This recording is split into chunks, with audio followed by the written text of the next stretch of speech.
for CODEO. CODEO is a coalition of domestic election observers. Sir, you're welcome to Eyewitness News. You deployed to observe this particular exercise. At the end of the exercise, 3 weeks plus, what's your verdict? Oh, thank you very much, and good evening to your listeners. My verdict is that the EC did well. It has done well. And why I'm saying this is that, yes, we had problems at the initial stage, especially with the first 2 days. We had this problem of some machines not working well. And then we also had this network problem.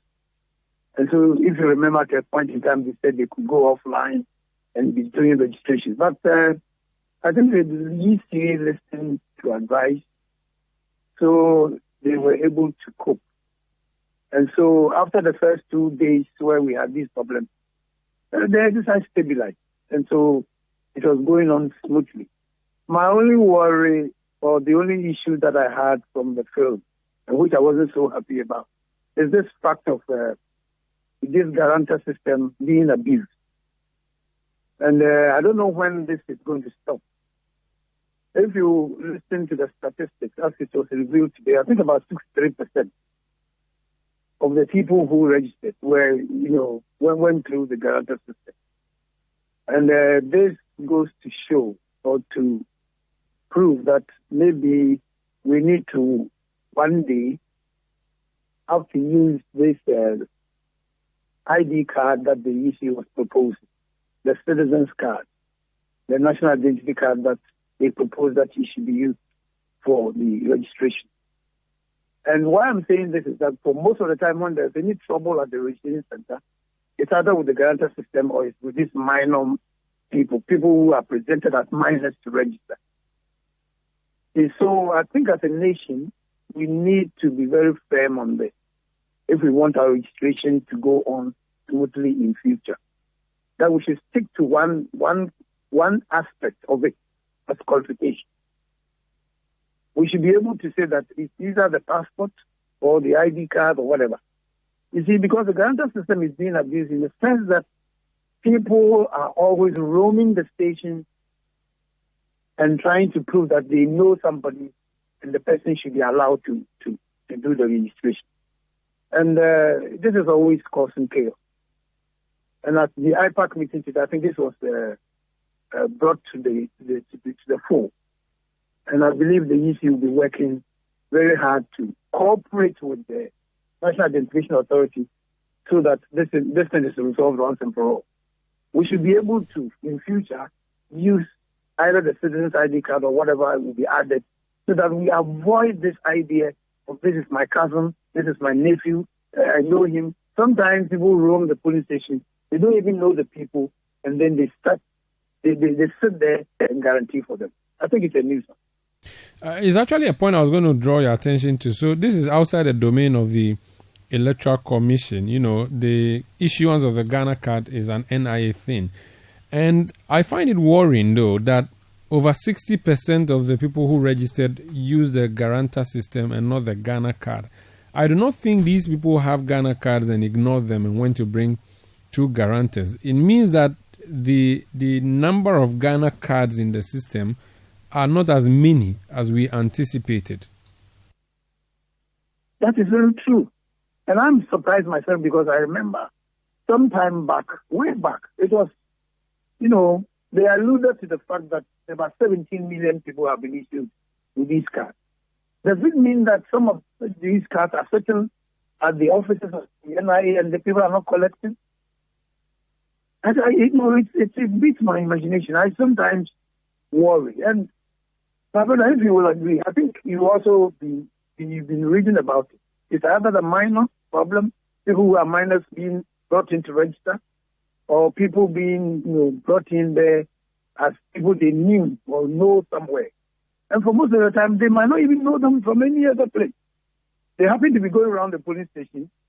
They come across them because they are their party people. Then, of course, they guarantee for them. And I think it's not fair. We are not being sincere to the system. For any election to be free, fair, and incontrovertible, you should have a registration system that works to perfection. You see, so the moment your registration is, tainted with some of these problems, it doesn't look good. Another issue, political parties had to bus people to come and register. Obviously, they want more numbers, and so they would send people to go and register. Do you think this is something we should leave to a state institution to do in the future? Is this something that even happens in any of the other jurisdictions CODEO deploys to observe elections? Should it be stopped or should it be allowed to encourage the democratic process? You see, we all know that parties should encourage their people. Parties should motivate them, to mobilize them. But what is happening in this country is that, for example, there are two adjacent constituencies. I competed with you the last time, and maybe I beat you with about maybe 200 votes or 10 votes or whatever. The tendency has been that people would want to mobilize the people who are close by in that constituency to come and do registration so that it will affect the number and change it. You see, so this busing thing has been a problem. And I think there's even a law against it. Busing people, sending them to the center. People are supposed to be coming to the police station or the registration centers on their own volition. Honestly, apart from the fact that they have to maybe mobilize them, they are supposed to be there, on their own accord to do registration.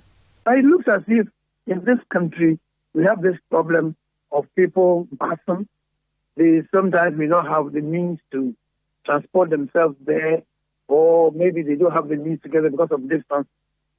So maybe the lesson here is that we need to carry the registration or the vote to the people at the closest means or the closest point that we have to do.